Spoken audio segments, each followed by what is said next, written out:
há uma mudança significativa do ano passado para cá no contatismo e nas abduções, né? Quem é que não sabe o que é a diferença entre abdução e contato aqui? Ó, abdução é quando você é levado para dentro de uma nave, sem você dar o seu aval consciente. E contato é quando você entra convidado nessa nave. Tá? A diferença é essa. E a gente recebe aí uma média de 400 e poucos e-mails por dia, misturando o Facebook com o e-mail, e de pessoas que perguntam um monte de coisa, né? Mas de outubro, novembro do ano passado para... Não, desculpa, de julho a agosto do ano passado, que coincidiu com o lançamento do nosso livro, eu tenho recebido relatos de pessoas da Croácia, da Austrália, da Nova Zelândia, da Suíça, da França, da Inglaterra, de Portugal, onde a gente vai estar agora em maio lançando o nosso livro lá, que relatam episódios de convivências com extraterrestres. Começaram a se lembrar de abduções, estão tendo coragem de falar dos seus contatos. Então, há uma mudança significativa neste momento em que nós estamos vivendo em relação à presença dos extraterrestres, porque aquilo que era oculto está ficando na superfície do conhecimento. E tem uma razão para isso. Bom, o Albert Einstein disse isso na época da bomba atômica. A ciência sem religião é manca e a religião sem ciência é cega. E o meu trabalho, em todos esses anos, sempre se pautou em somar a ciência com a religiosidade, não religião, mas a espiritualidade, porque eu acho que aí você tem uma visão mais parecida com a verdade do conhecimento. Próximo, por favor. A gente tem até uma camiseta disso, né? Um grey, isso aqui é um grey, tá? O ET clássico, né? É o grey, o cinzento, baixinho, cabeçudo. Um fala assim: tem vida inteligente na Terra? Esse fala: eu acredito. Aí o outro fala que são perigosos. E é exatamente este o conceito que os extraterrestres têm de nós. É uma raça hostil e primitiva. Porque é uma raça que se destrói o seu meio, destrói os seus irmãos, humanos ou não, sem pensar nas consequências. Aí você pergunta assim: bom, se eles acham isso da gente, o que eles estão fazendo aqui? Né? Próxima, por favor. E essa é a pergunta que a gente pretende responder no final da palestra. Mas vejam, é óbvio que nós nunca estivemos sós. Este desenho de caverna lá da Austrália, de mais ou menos 1600, mostra homens usando um capuz com roupa. Em 1600, na Austrália, nós tínhamos os aborígenes, eles nunca usaram roupa, né? E capuz eles também não tinham, e os olhos grandes. Este aqui é uma imagem melhor ainda. Ela vem do templo, daquele mais famoso, que tem aquela placa do Amon, em que vocês veem um ser baixinho, olhudo, está vendo? Esse aqui tem 4 séculos antes de Cristo. Essa é uma tapeçaria que está na Catedral de Bonnet, na Borgonha francesa, da Renascença, que foi o período onde mais foram retratados naves espaciais, em que vocês veem os nobres renascentistas e esta imagem no céu. Vocês conseguem ver? Vocês acham que isso aqui é um chapéu mexicano? Parece uma nave, né? O que o pintor da Renascença tinha que pôr isso nessa quadro? Desta tapeçaria. E vejam, se é verdade que a Renascença italiana, na figura do Sebastião Manardi, que era um contatado, divulgou amplamente a presença de naves no céu, esta é uma escola francesa que não passou por Mainardi. Então, é real que, na Idade Média, as pessoas viam naves e sabiam da existência das mesmas. Próxima. Esta aqui é uma prova já não desenhada ou pintada pelo homem, mas gravada. O Meister era um arqueólogo amador lá da Califórnia, e o passatempo dele no fim de semana era sair com a família e com um amigo, que também era arqueólogo amador, para pegar fósseis. Então, ele martelando no granito da era paleozoica, entre 440 e 220 milhões de anos atrás, ele achou este fóssil. Esta imagem. Não é pegada? Não são 2 pés calçados? Gente, há 440 milhões de anos atrás não tinha nem homem, quanto mais homem calçando sapato. Tá certo? E o mais interessante, você pegando essa imagem aqui e ampliando, é esse artrópodo chamado trilobite já extinto e que só existiu na era paleozoica. Então, isso é um fóssil. Não pode dizer que é o imaginário. Isto é uma prova não criativa do homem. É uma prova concreta, física. Próxima, por favor. Este martelo foi achado por um arqueólogo na Escócia, chamado de martelo de King Good. Aqui é um metal, uma liga que tem cobre mais alguma coisa, num cabo de madeira. Ele é pequenininho, mas ele tem 416 a 359 milhões de anos de idade. Que ser vivia na Terra que precisava de um martelo? Provavelmente o dono da bota. Nós sabemos que não tinha civilização na Terra, né? Essa aqui é a pilha de Bagdá, que foi encontrada nas ruínas de uma das cidades perdidas daquele país, agora arrasado pela ignorância norte-americana e do camarada que foi morto lá. E esta pilha foi achada em 1936, mas ela data de mais ou menos 40 mil anos. E ela é uma pilha mesmo, ela funciona, ela gera uma energia de baixa intensidade. O que eles acham? Que isso aqui era usado com efeito medicinal, como se fossem eletrochoques para matar, para curar dores crônicas. Há 20 mil anos atrás, eletricidade. Próxima, por favor. Os discos de Bayan Karaula, são 716 discos, alguns dizem 726. Estes discos são feitos de uma liga metálica desconhecida e são gravados, hoje nós sabemos, a laser. Eles foram encontrados de uma caverna em Bayan Karaula, que é a região que fica entre o Tibete e a China. O que esses discos contam? Que uma nave dos Dropas, estes baixinhos aqui, caiu naquela região. E eles não conseguiram consertar a nave para voltar para casa. Como muitos extraterrestres se perderam aqui quando vinham estudar, minerar, piratear o nosso planeta. Eles ficaram aqui presos e ali perto tinha uma tribo de trogloditas. Os trogloditas, quando viram os baixinhos, acharam que eles eram inimigos. Foram lá e quase dizimaram eles todos. Aí eles, com os Dropas, conseguiram provar para os trogloditas que não eram maus, que não eram agressivos, então pararam de ameaçá-los, de atacá-los. E eles entraram fundamente numa caverna onde eles foram morar. Não se sabe se eles morreram todos ou se eles estão vivendo dentro da Terra, mas esses discos estão aí, foram interpretados por um professor da Universidade de Pequim, que foi morto, e um outro professor chinês conseguiu tirar isso da China e levar isso para o conhecimento do mundo ocidental. Gente, isso aqui tem 12 mil anos de idade. Essa liga metálica não existe na Terra. Nós não tínhamos laser para poder fazer esta gravação.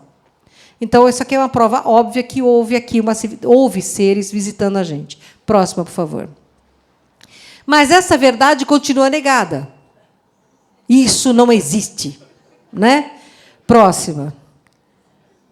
Propositadamente ocultada. E eu pus a figura do Obama, porque os Estados Unidos é o país que tem o maior interesse em manter o véu do desconhecimento sobre este assunto. Por uma razão muito clara. A tecnologia deles deve-se muito ao contato que eles têm com os extraterrestres do outro lado da força, não confederados. E todos os presidentes americanos sabem disso. Existe até uma daquelas múltiplas teorias da conspiração que o John Kennedy foi morto porque ele estava disposto a declarar ao mundo a existência de seres extraplanetários vivendo na Área 51. Diz que uma das causas do assassinato dele foi justamente o fato dele estar disposto a declarar a existência de extraterrestres no planeta Terra. Isso não convinha à palestra da Margareth que ela vai dar depois, aos seres que ela vai falar. Próxima, por favor. Próxima. Por que isso está sendo ocultado de nós? Porque nós temos o direito de saber, não? Próxima. Porque existe um medo muito grande por parte dos que governam este planeta de perder o poder que eles detêm sobre nós, porque nós estamos totalmente na mão deles, né? De não ter respostas para as perguntas que, obviamente, nós faremos, e da reação da humanidade. Porque, pensa bem, nós somos informados que existe vida em outro planeta, vida que sempre foi negada pela ciência, que não apenas existe, como é mais inteligente que nós, que não apenas é mais inteligente racionalmente falando, quanto emocionalmente falando, espiritualmente falando, que moralmente nos ultrapassam em muito e que há estilos de vida melhores e diferentes dos nossos. Vocês acham que eles iam aguentar? Um sistema de vida sem empréstimo, sem cartão de crédito, sem indústria farmacêutica, sem crime organizado, sem corrupção, sem político, porque existe planeta que não tem político. Então, é exatamente por medo que isso nos é ocultado, porque assim eles continuam detendo o poder. E o poder hoje é o conhecimento. Quem conhece, quem sabe, detém o poder. Próxima, por favor. Mas qual é o propósito de nós sermos visitados? Porque é óbvio, não é acaso. Não é porque eles não têm nada para fazer no planeta deles que simplesmente eles vão fazer um passeazinho ali, na periferia da Via Láctea. Vamos lá, onde tem aquela racinha primitiva, complicada. Existe um propósito muito sério neste passeio. Próximo, por favor. E por quem nós somos visitados? Porque essa é uma outra pergunta que nós temos que nos fazer. Não é, ET, né? Quem é o ET? O que deseja este ET? Vocês já se fizeram essas perguntas? Porque a gente não tem que ficar estendendo passarela vermelha, não, sem saber o que eles querem. Vocês abririam a porta da casa de vocês para alguém entrar só porque esse alguém é mais bonito? Ou é diferente? Claro que não. E a Terra é a nossa casa, certo? Próxima, por favor. O nosso universo é um universo polarizado, ou seja, ele é bipolar, né? O que significa que a mesma energia, quando muito lenta, ela significa uma coisa, quando muito rápida, ou seja, quando ela tem muito acréscimo de energia, ela é seu oposto. Vamos citar, por exemplo, o ódio e o amor. O ódio e o amor é a mesma energia, é uma energia. Quando esta energia está sem vitalidade, está muito lenta, portanto, ela é ódio. Quando ela está muito vitalizada e, portanto, rica em energia, ela é amor incondicional. É a mesma energia. O medo e a fé, a depressão e a esperança. São as mesmas energias que têm radicais diferenças, não importa onde eles estejam, né?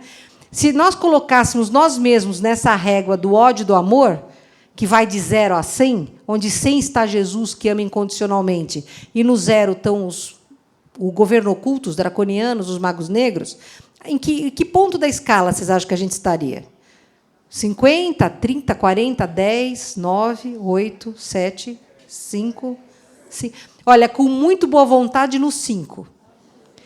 Isso eu estou falando, não sou eu que falo, tá? Isso quem fala são os extraterrestres. Eles dizem que eles estão no 6. E, com muito boa vontade, nós estamos no 5. Eu falei, todos nós? Ela falou, sim, Chico Xavier. Eu falei, entendi. Então, nós estamos no 2, no 1, e tá bom. Vocês concordam? Veja, pessoal, vocês amam a quem que ama vocês, não é assim?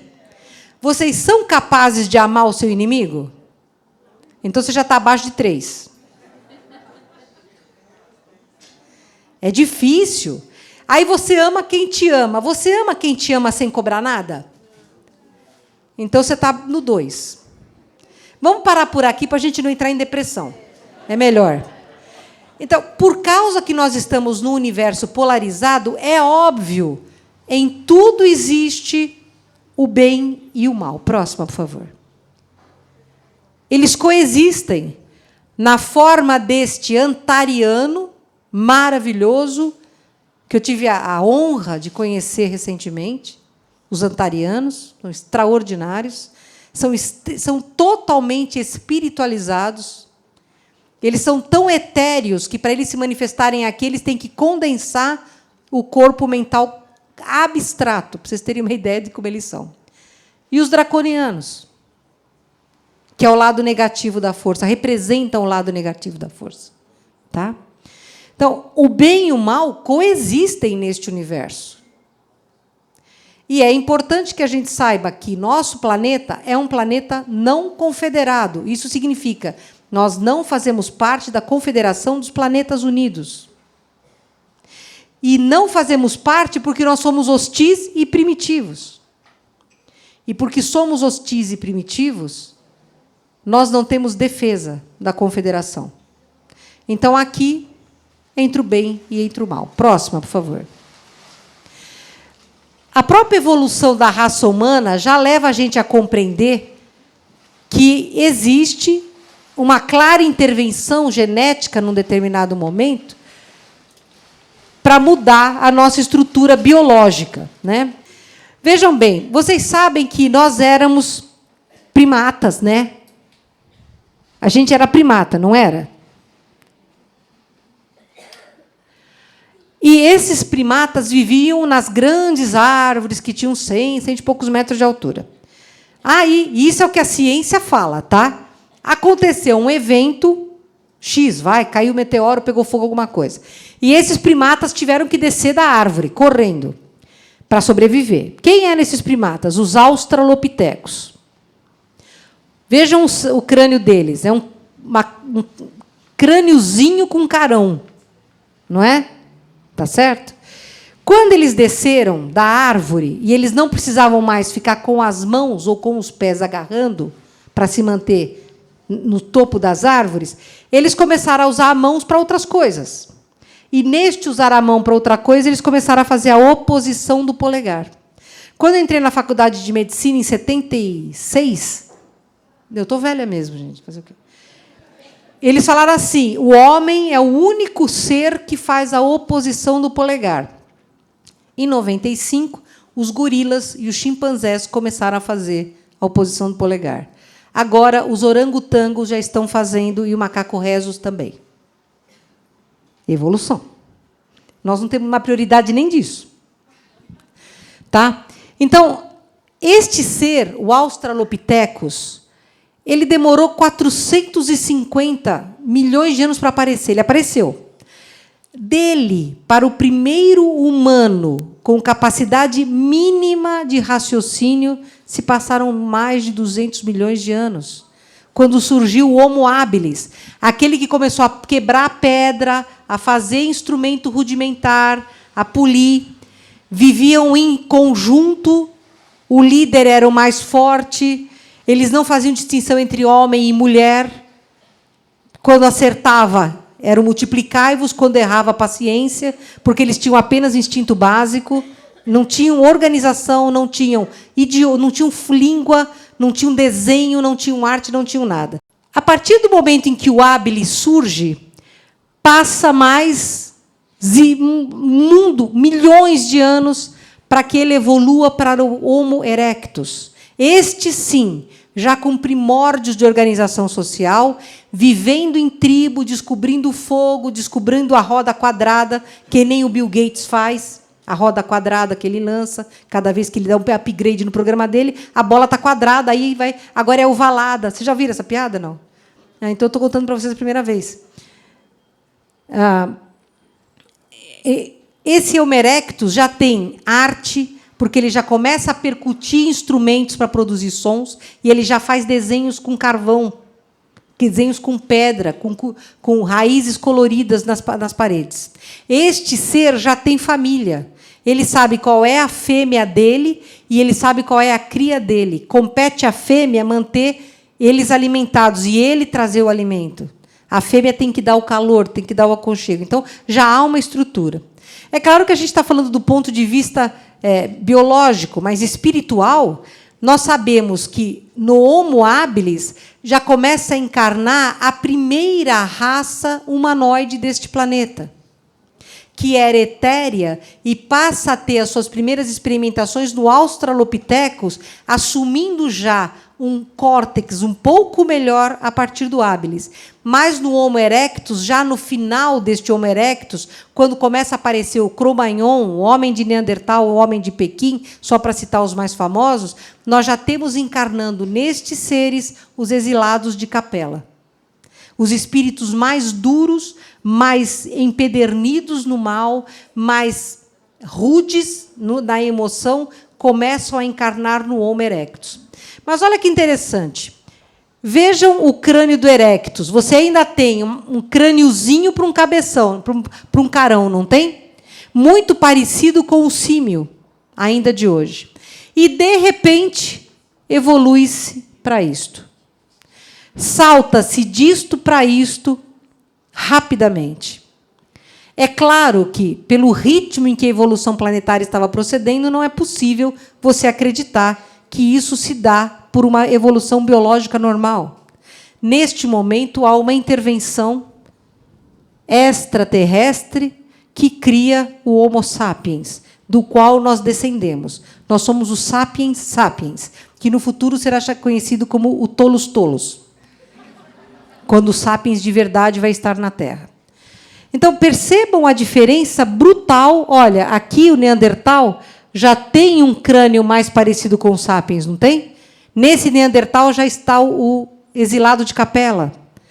Então, são seres com quantum energético maior, um DNA mais elaborado, já com condições de gerar um corpo cujo cérebro possa abarcar o conhecimento, possa aprender e possa transmitir. Era preciso que houvesse essa evolução. E essa intervenção aqui do Erectus para os Sapiens, segundo conta a epopeia suméria chamada Enuma Elish, que chama Epopeia da Criação, foi a intervenção dos espíritos de Nibiros, dos seres de Nibiros, né, que vieram para a Terra para roubar o nosso ouro, para salvar o planeta deles, e que aqui, chegando, não queriam minerar, tentaram escravizar o Homo erectus, que não queria ser escravizado, morria de rir deles, não entendia nada.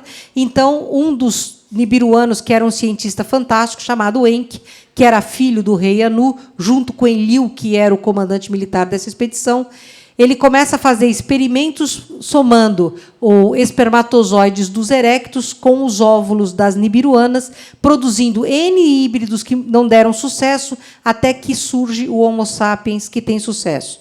Quem encarna neste Homo sapiens? Os exilados de Capela de melhor potencial moral. Então, a raça humana tem um upgrade espiritual, no sentido da inteligência racional, e DNA por essa intervenção. O Sapiens, então, já é um híbrido. Próximo, por favor. É o elo perdido da ciência, que sai do macaco rudimentar para o humano com competência. Próximo, por favor. E aí desenvolve-se esta raça Sapiens, juntamente com nibiruanos, isso na parte europeia do Oriente Médio, e na parte do Oceano Atlântico para as Américas, nós temos um outro evento muito importante, porque é óbvio que os caras vieram para cá com a permissão do Logos Galáctico, que é Jesus Cristo, conhecido por eles como Sananda, para acelerar a evolução do planeta Terra. Mas os nibiruanos são gente como a gente, hostis e primitivos, não importando o desenvolvimento tecnológico que tenham. Então, quando Jesus viu que, de novo, a massa crítica do planeta Terra estava pendendo para o lado errado da força, ele fez uma convocação aos planetas que, na rebelião de Lúcifer, tinham dado o seu salto quântico, saindo de expiação e prova, como nós estamos hoje, para a regeneração. E a convocação dele foi simples. Se você não está encaixando no nível quântico do seu planeta e você quer evoluir, venha ajudar a Terra a aumentar o seu padrão moral. E vieram seres de Órion, das Pleiades, de Sírios, de Vega, de Capela, de um montão de lugar que a gente nem conhece, porque a gente ainda não deu nome para isso, e vieram nascer e viver na Atlântida, que cresceu e floresceu nas artes, na filosofia, na medicina e na boa vontade. Aí o que acontece? Começa a encarnar entre os Atlantes os exilados de Capela. E, infelizmente, o poder corrompe. E os Atlantes dominavam o vril. Nesse momento, os nibiruanos já estavam indo embora, porque a guerra estava entre o Marduk e o Enlil aqui, e a Atlântida estava disputando o poder entre eles mesmos, entre os brancos, arianos e os vermelhos, que depois geraram os povos índios das Américas. E esse momento em que deveria ser um crescimento para estes espíritos foi o seu rebaixamento moral. E aí precipita-se a Terra numa guerra nuclear estrondosa entre os nibiruanos e entre os próprios Atlantes. E aí determina-se que a Terra, a raça que estava aqui era doente, que não podia continuar. Então tentam destruir a Terra, mas Jesus não deixa. E o Enki vem correndo avisar um neto tardio dele, o Noé, Cara, faz uma arca genética, leva banco genético de tudo que existe. Assistam o filme Noé, vale a pena. Faz um banco genético, porque a Terra vai ter que recomeçar. O que acontece no momento do nosso dilúvio bíblico? O Sol está tendo uma tempestade solar enorme. Devido às explosões nucleares que os dois cretinos faziam, Atlantes e nibiruanos, a nossa magnetosfera estava completamente avariada. E, por estar fragilizada, como hoje começa a ficar em ponto crítico, a tempestade solar aconteceu e nós não tivemos defesa. E esta irradiação solar extraordinária que houve acabou com a herança DNA da Terra. E o homem perdeu o seu rumo. Esqueceu o que sabia. A tecnologia foi sepultada embaixo dos mares com o dilúvio que aconteceu. E nós tivemos que recomeçar tudo. E nesse processo, neste momento em que nós estamos recomeçando, um dos planetas rebelados da constelação do Dragão, ou Draconiana, os membros deste planeta tiveram livre acesso ao planetinha, coitadinho, terceiro lá, do sistema solar, da periferia da Via Láctea, chamado Terra, vieram para cá. Dá um clique, Marga, para mim, por favor. E aportaram na África. Os draconianos... Bom, quem é mais antigo na Casa do Consolador sabe que eu falo isso desde o ano 2000. Acho que em 2008 ou 2009 começaram a aparecer as mesmas coisas ditas pelo Credo Mútua, né? Os velhos da casa, eu falei bem antes que o Credo Mútua aparecesse, mas é ótimo, porque ele simplesmente confirma aquilo que a gente acessava do arquivo acástico. E esses draconianos na África, lagartos gigantescos, com poder bélico enorme, subjugam o povo da terra, subjugam o sapiens sapiens que lá está, tornam-se deuses para aquele povo rudimentar, sofrido ao extremo até hoje, e criam, próxima, por favor, o novo híbrido, o sangue azul. Eles, para preservar o DNA deles, assim como os nibiruanos também, eles queriam que os casamentos corressem só entre eles, para manter o poder superior, racional, de magia e o poder que depois se tornou importante, que foi o financeiro. Tá? Então, o sangue azul, na verdade, está aí para criar encrenca, tanto dos nibiruanos quanto dos draconianos, e a Margarete acho que vai falar bastante sobre o governo oculto, né? E eu não vou entrar nesse aspecto, porque a minha história é outra. Mas vocês entenderam a encrenca que a gente ficou naquela época? Próxima, Marga, por favor. Agora, vamos analisar os ETs deste lado do mundo, tá? Que eu acho importante. Os maias é Quetzalcoatl, né? A serpente emplumada, com a figura de um maia. Olhem, a cabeça dele não é alongada? Tá? Vocês sabiam que as crianças maias nobres que nasciam tinham o crânio atado com panos para ficar longa como a dos deuses? Muitas crianças morreram por esfacelamento cerebral. Sim, vou chegar lá. Próximo é o Egito. Deixa eu falar dos maias primeiro. A cabeça alongada deles era para que eles fossem iguais aos deuses. João, dá um próximo para mim ali, por favor. No Egito, esse chapéu aqui era usado para mimetizar, simbolizar a cabeça dos deuses. Esta é uma múmia. Olha este diâmetro, gente. É nós? É igual a nós? Esta é a imagem do faraó egípcio Akenaton.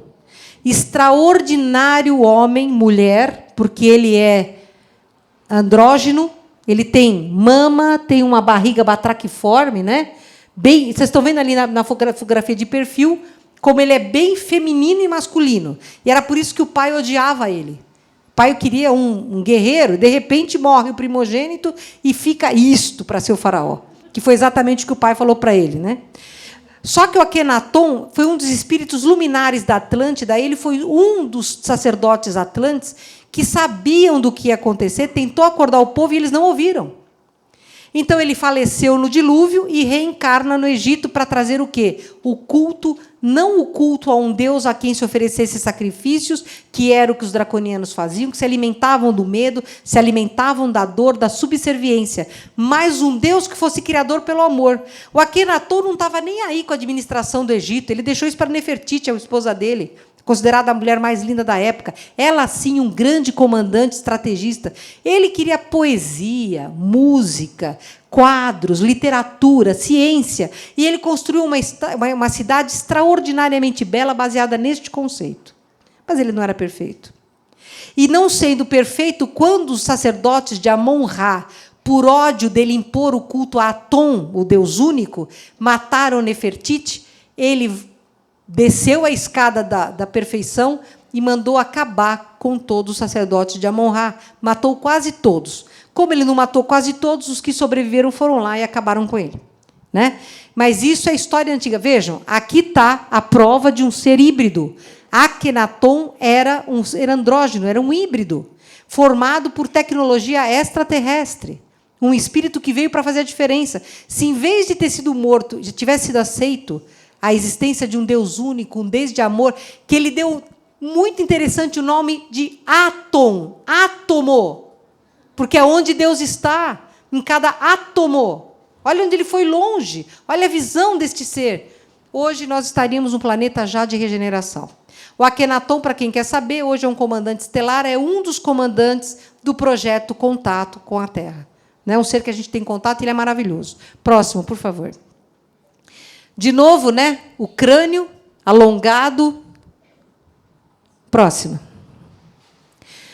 E inicia-se, portanto, na Terra, a partir da renovação, o poder do governo oculto, que é a palestra da Margarete. Este é o lado errado da força que está neste planeta e que comanda este planeta ainda. Mas vai acabar. Próximo, por favor. A era da evolução tecnológica e da era da perda das referências morais, como a Idade Média, onde horrores foram feitos contra homens e contra animais.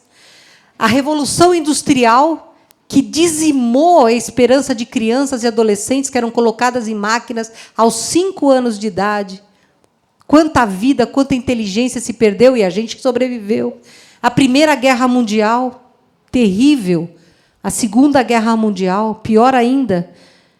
Os atentados terroristas, como esse feito pelo Bush contra as Torres Gêmeas, para poder destruir e domar o outro lado do mundo.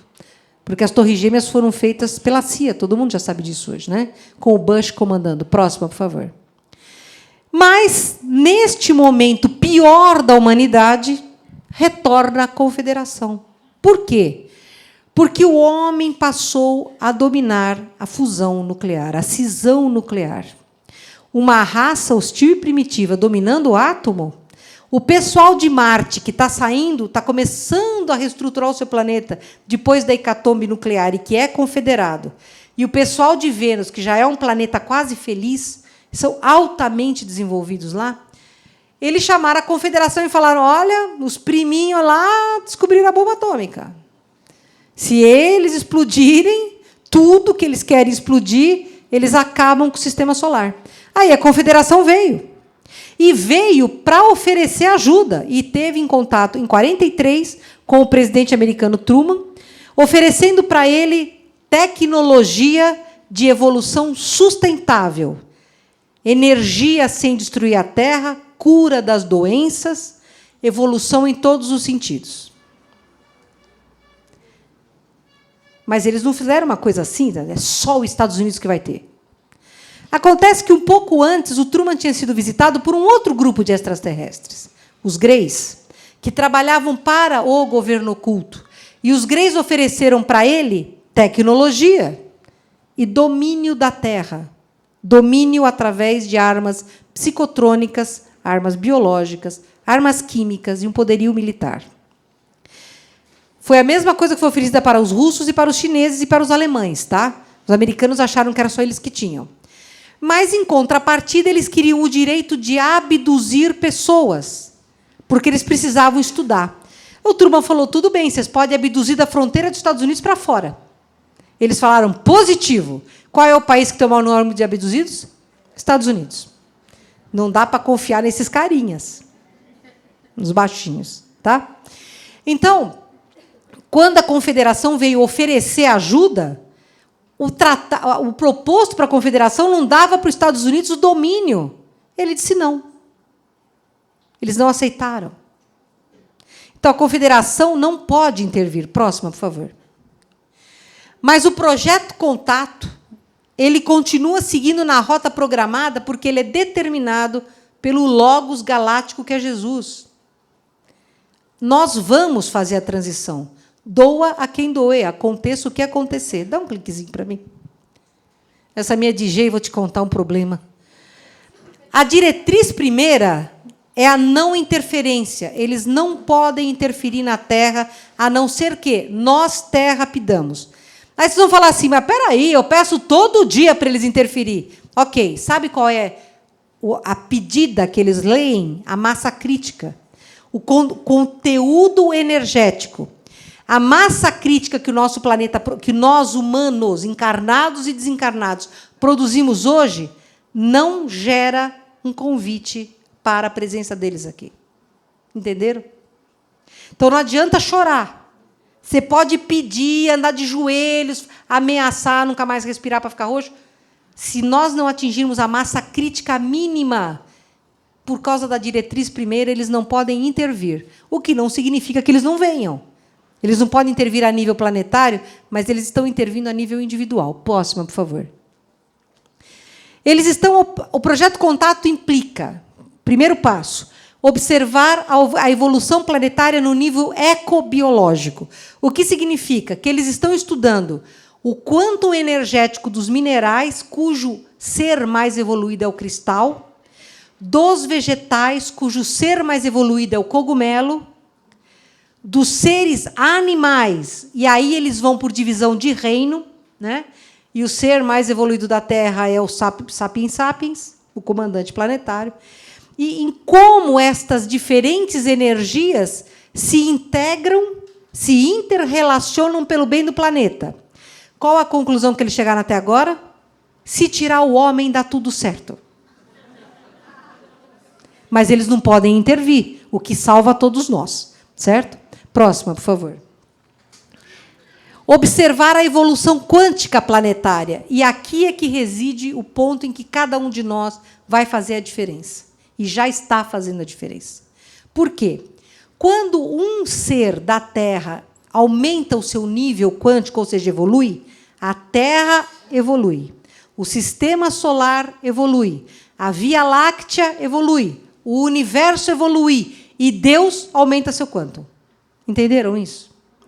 Então, a análise quântica planetária significa que cada vez que cada um de nós desperta, por mínima que seja esse despertar, por menor que ele seja, nós estamos ampliando a massa crítica planetária para o lado positivo, dando uma chance para todos nós. Por isso que eles dizem autoconhecimento. Você precisa saber quem você é, senão não vai adiantar, você não vai conseguir crescer. Entenderam? Como nós somos vitais nisso, cada um de nós. Próxima, por favor. Eles preparam os seres planetários através de intervenções no DNA para esse novo nível quântico. E, olha, são intervenções claras no DNA. Eu estou escrevendo um livro agora sobre índigos e cristais, não crianças índigos e cristais, sobre índigos e cristais, em que tem um capítulo que eu falo só sobre o DNA. Para vocês terem uma noção de como evoluiu a ciência, hoje existe uma ciência de ponta chamada epigenética. Ela é uma ciência acima da genética. O que a epigenética descobriu? Que nós temos genes que funcionam e genes que não funcionam. Isso é óbvio, a gente já sabia. Mas os genes são ativados por substâncias químicas, as emoções são substâncias químicas, pelo meio ambiente, sendo ativados ou desativados ou estimulados. Né? Então, por exemplo, eles descobriram que nós temos um gene de saciedade. O meu morreu. Eu estou sempre com fome. Tem um gene de fome, excitativo. Tem um gene que faz você comer comidas calóricas. Tem um gene que prefere coisas magras. É genético. Tá? Só que a gente pode comandar isso com o poder da nossa mente. E eles estão, estas abduções, estes experimentos genéticos que eles fazem, com muita gente que está aqui hoje, foi doador de espermatozoide e óvulo para a formação da nova raça humana. Olha que papel vital, que maravilha! Nós termos sido voluntários cedendo material genético para a nova raça humana. Olha que honra! Né? Então, quando você... eu fui abduzido. Não chora, filho. Pula, saltita, porque você deu uma sorte danada. Você é precursor da nova era. Você é um pioneiro. Parabéns. Eles criam híbridos que estão nascendo como índigos e cristais. Seres com DNA ativado, parcial ou totalmente, que estão vindo para cá porque eles são o primórdio da nova raça. A nova raça será feita só de cristais. Ou seja, os índigos estão passando por uma prova danada para ver se vai. Os cristais vão. E os azuis têm que correr atrás do prejuízo, que dá tempo, sempre dá tempo. Próximo, por favor. O DNA é o código universal. Ninguém é contatado porque é alto, baixo, gordo, magro, tem olho claro ou olho escuro. O contato, seja ele abdução ou não, é sempre baseado no mapa genético do sujeito. É o mapa genético que comanda e coordena isso. Tá? Então, ninguém vê nave à toa. Se você está vendo nave, é porque eles querem. E se eles querem, é porque você tem trabalho com eles. Ou já teve. Mas você nunca vai ser abandonado. Próximo, por favor. Eles querem interagir progressivamente com os humanos. E muita gente me pergunta, e o contato em massa? Quando vai acontecer? Bom, nós somos 7 bilhões e tralalá de seres, né? Tem milhões de abduzidos. Milhões de contatados. Isso, para mim, é um contato em massa. Não é? Só que é feito a nível de indivíduo. Se alguém está esperando uma nave da Confederação abaixar ali no Itaquerão, deleta. Eles não vão fazer isso agora, porque a humanidade não está pronta. A humanidade foi treinada para temer a eles. Olha o volume de filmes que nós temos aí mostrando que eles são maus. Então, não vai rolar. Por parte da Confederação, não há um contato em massa planejado para agora, com a atual humanidade. Isso é para depois. Depois quando? Eu não sei, ninguém me contou. Mas existe um contato com milhões de humanos. Milhões. E no plano espiritual, então, a coisa está escancarada. Porque quando você está do outro lado trabalhando, você cruza com um grey, com um lagarto, com um humanoide, com um insetoide. Você cruza com os caras, eles estão lá. Trabalhando ao lado dos guias de luz, trabalhando ao lado dos guardiões batizados para estabelecer o plano divino, o projeto divino na Terra. Próximo, por favor.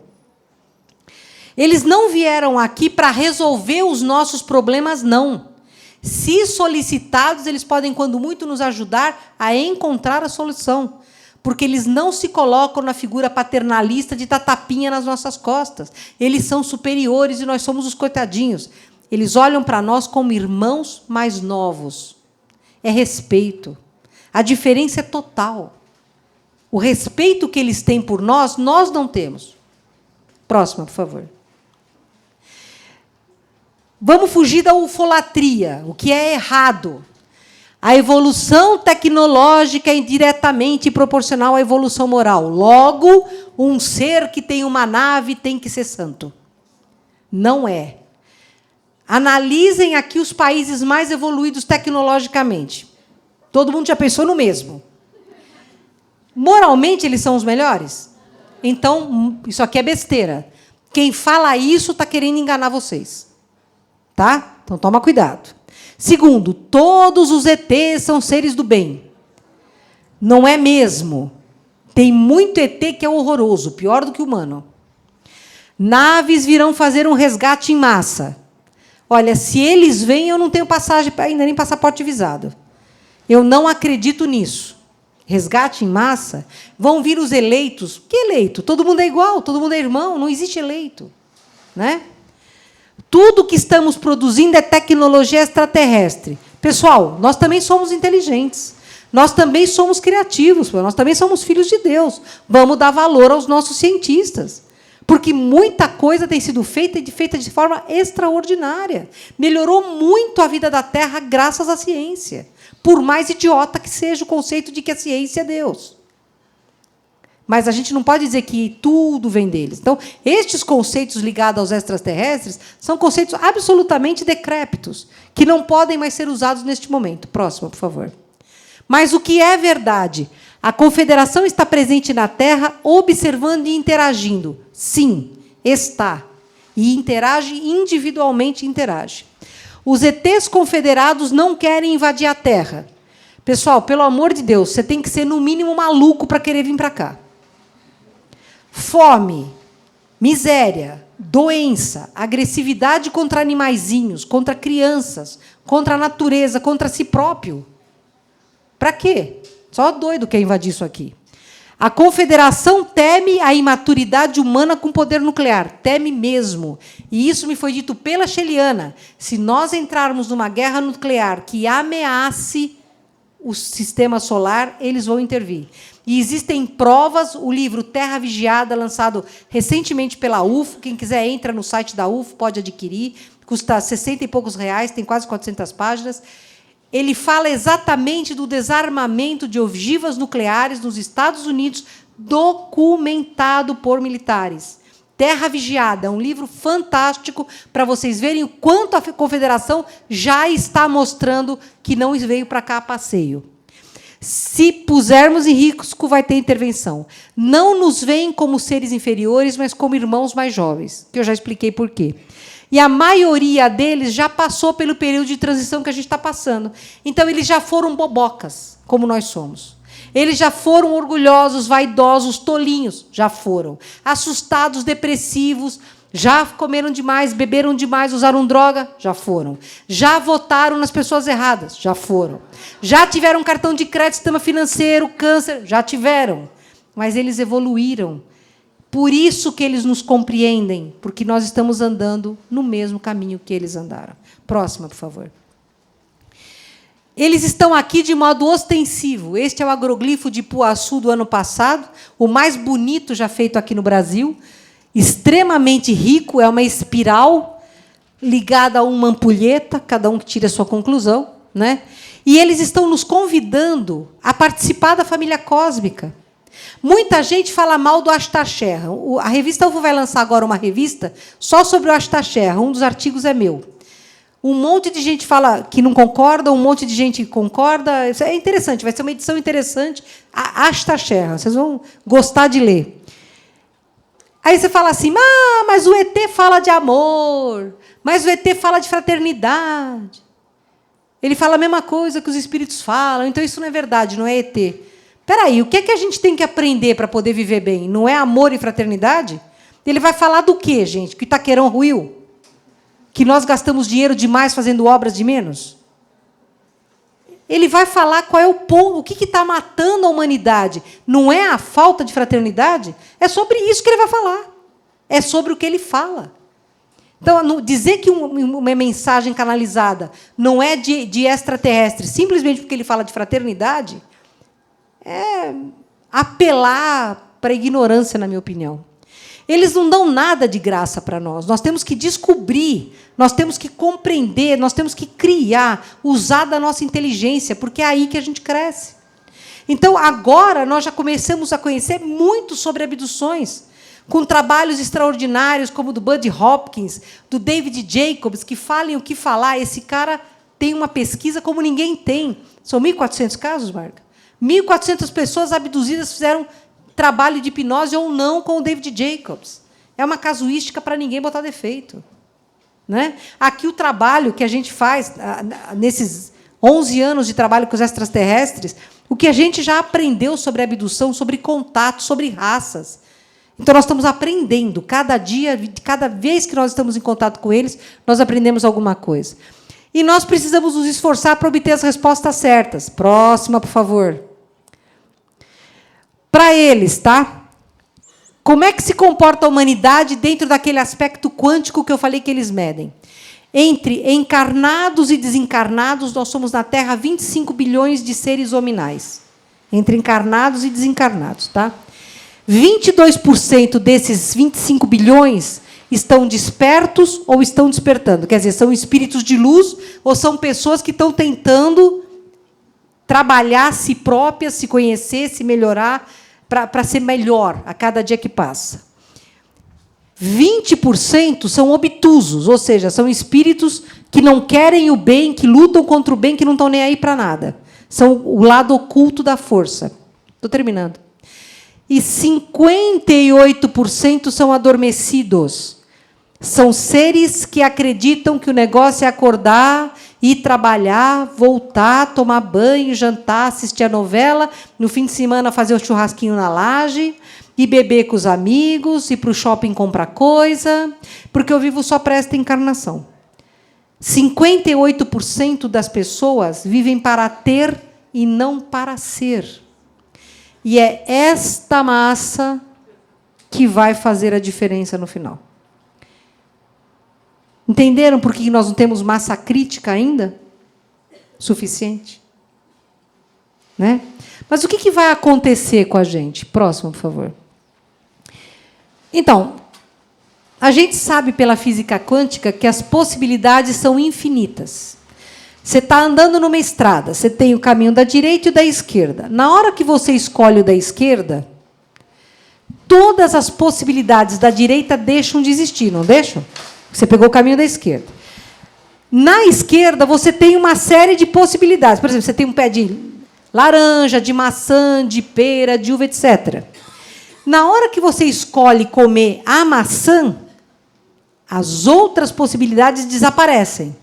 E porque você comeu a maçã, outra gama de possibilidades acontece. Isto é o futuro. Ou seja, não existe.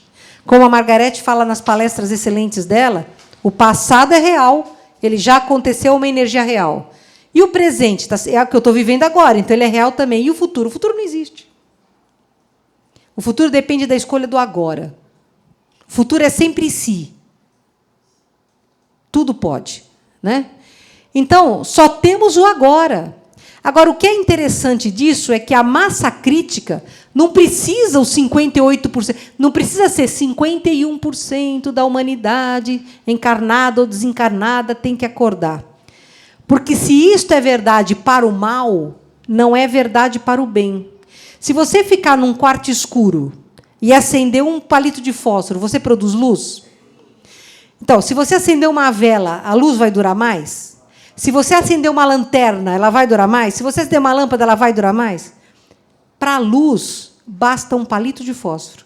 Então, a massa crítica que o bem precisa para jogar a Terra para um planeta de regeneração, ou seja, dar o seu salto quântico, ele não é 51% dos seres hominais acordarem. Nós estamos agora a 4% para atingir a massa crítica. É muito pouco. Dá para ser. Percebam, eu não sei se nós estamos nos 22% ou se nós estamos nos 58%, tá? Isso não me foi dito.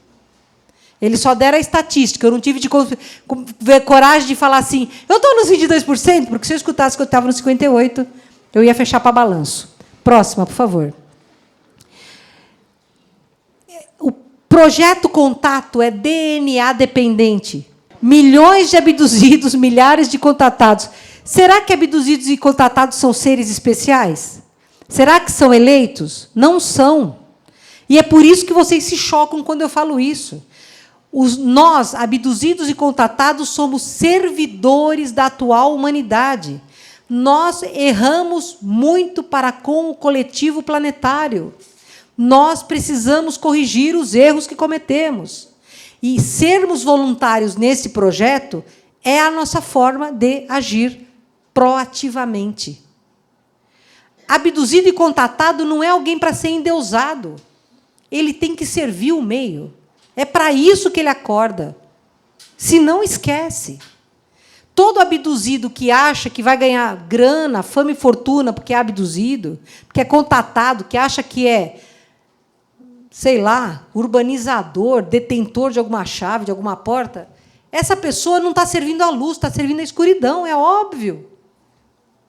Porque o abduzido e o contatado está nesse papel porque sabe que fez muita besteira. E tem que corrigir. E a melhor forma de corrigir é trabalhando para o bem comum. E a maioria não faz porque não consegue nem verbalizar que é. Próximo, por favor. A partir do dia 12 de dezembro de 2012, 12 de dezembro de 2012, 12, começou o que eles chamam de ativação. O que é essa ativação?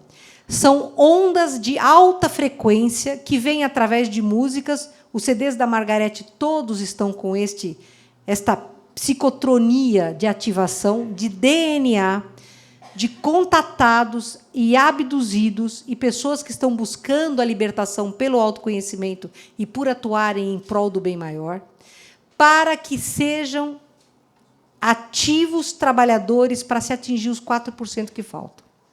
12 do 12 do 12. Ah, eu também quero. Tudo bem, escuta a Margareth cantar que você vai pegar, pelos CDs dela, tem essa ativação, que é proposital. Ela não sabe, nem ela sabe como é que para lá, nem eu sei. Isso é feito em fábrica, lá no Amazonas. Eles fazem uma ativação de alta frequência. Por isso que Nessun Dorma é importante. Quais são os sintomas dessa ativação? Sensação de urgência para fazer alguma coisa. Quem está sentindo urgência para fazer alguma coisa e não sabe o quê? Levanta a mão. Ok? 70% dos presentes. Aumento da sensibilidade. Não apenas mediúnica, mas emocional. De repente, você não tolera mais alguém que vem dizer para você que fulano de tal sem dedo é ótimo. Você passa a ter conflitos íntimos em que você começa a discutir com você. Você não suporta a si próprio, está ruim demais, você fica insatisfeito. Insônia. Quem está acordando entre 3 e 4 horas da manhã e não consegue mais dormir? Ok.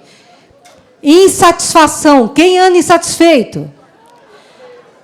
Alteração do hábito de vida. Alteração. De repente você quer mudar, não quer comer mais irmão. Você deixa de ser canibal para se tornar um fraterno. Ou mudar mesmo. Você nunca gostou de água, de repente você se sente um peixe, não quer sair da água, ou passa a querer aprender arte, aprender a mexer com as mãos, a fazer marcenaria. Necessidade de ter contato com o extraterrestre. Levanta a mão quem anda com essa necessidade. Ok, bem-vindos, saudações, vocês foram ativados. Você pode dar um clique lá para mim? E o futuro, gente? E o futuro? O que vai ser o nosso futuro? Próximo, por favor. Para aqueles que são catastrofistas, e eu não estou entre eles, quando um planeta recebe cristais como o menino Boriska, que hoje vive exilado na Sibéria por causa do bullying que sofreu, e porque está se preparando para ser um dos líderes. A menina Kiane, não só pela beleza dos seus quadros, mas pela maravilha das lições que ela dá quando fala. O menino Akrit Javal, que se formou em medicina esse ano por Harvard, e que disse que veio à Terra para trazer a cura do câncer e da AIDS, mas esta cura não é química, é emocional. O meu ídolo, o Ryan Reykjavik, que com 7 anos descobriu que se fizesse uma vaquinha, salvava pessoas de morrer na África de sede. E ele começou um trabalho de formiguinha, e depois de alguns anos ele foi levado lá e ele não entendia por que as pessoas saudavam e gritavam o nome dele. Ele salvou milhões de pessoas de morrer de sede na África. Ele tem uma instituição hoje mundial. Quem quiser ajudar, é só dar R$30 por mês para os Médicos Sem Fronteira, que esses R$30 são doados para a Fundação do Ryan, para se cavar poços na África. R$30 por mês, gente. R$1 por dia. É menos do que você gasta para ir no cinema. R$30 por mês. Pode ser no cartão de crédito, pode ser em boleto bancário. É só entrar no site dos Médicos Sem Fronteiras e se inscrever. Tá? Vale a pena tirar irmãos da morte. Tirar irmãos da morte. R$30 não é nada. Né? Próximo, por favor. O futuro só depende de nós. E eu honestamente espero que este quantum extraordinário que vocês fizeram agora, que está emocionante, os extraterrestres não têm emoções como nós, né? Eles não são emocionais. Os greys parecem clones, porque eles abusaram da clonagem, eles não perderam a fé, era só ciência, acabou com tudo lá, família, não tinha nada. E eles começaram a criar clones para tirar os órgãos dos clones e pôr nos seus próprios corpos para viver eternamente. Então, eles perderam a diversidade biológica. Uma raça que perde a diversidade biológica está condenada à extinção. Por isso, eles vieram para cá, porque o nosso DNA raiz é o DNA raiz deles. Eles vieram para cá para criar híbridos que salve a eles. E nestes espíritos, nesses corpos híbridos, estão nascendo espíritos missionários que estão levando para eles o ressentido do todo, a recomunhão com Deus, a fraternidade pela emoção. Eles, hoje, exibem emoções. Então, tem um grey que eu nunca vi, porque eu nunca vi uma cabecinha, a cabeça dele, eu só consigo distingui-los pela cabeça. Ele estava olhando para vocês e houve um momento que deu uma subida energética muito grande no grupo. E os olhos deles brilharam, o olho dele brilhou lágrima. Isso significa que tem esperança para todos nós. Porque eles e nós somos a mesma coisa. A fonte criadora, Pai Celestial, Deus, o nome que você quiser dar, é uma energia que está em cada átomo de tudo que existe. Não existe separação, nós somos contínuos, contíguos uns com os outros. Porque o Deus que está nos teus átomos está nos meus átomos. Na hora que nós compreendermos isto que Jesus veio pregar e que viveu, nós estaremos dando a massa crítica necessária para que o planeta pule para a regeneração, sem uma terceira guerra mundial, sem doenças que dizimem a humanidade, sem fome, sem destruição, que se pare esse horror que estão fazendo com os animais aqui no país e no mundo inteiro. Percebe? É só entender, eu e você somos um. Só vai estar bom para mim quando também estiver bom para você. Então, esse futuro está na nossa mão. E eu espero que todos nós sejamos muito proativos para nos conhecermos, nos compreendermos, nos corrigirmos, nos perdoarmos, nos amarmos e estender tudo isso ao nosso semelhante. Muito obrigada.